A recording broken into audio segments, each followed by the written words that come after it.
اعوذ بالله من الشیطان الرجیم بسم الله الرحمن الرحیم. زه یم ډاکټر افسرخان یوسفزي او تاسو سره نن خپل یو ځل بیا خپل ټاپک مې راوړلی د معدې په حوالې سره دی.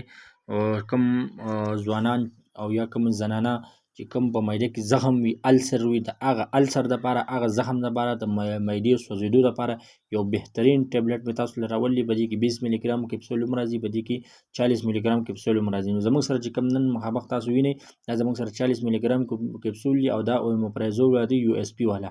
نو ډېر بهترین دی. یو کپسول سهار په نهاره خورئ، چې کله روژه پشمني له پاسئ نو پشمني نه مخکې یو چې روټۍ نه مخکې یو کپسول خورئ، په دې کې 14 کپسول راځي او دا خاص کر د السر دپاره دي، د زخم دپاره انتهایی زیات مفید دي. ډېر بهترین کپسول دي.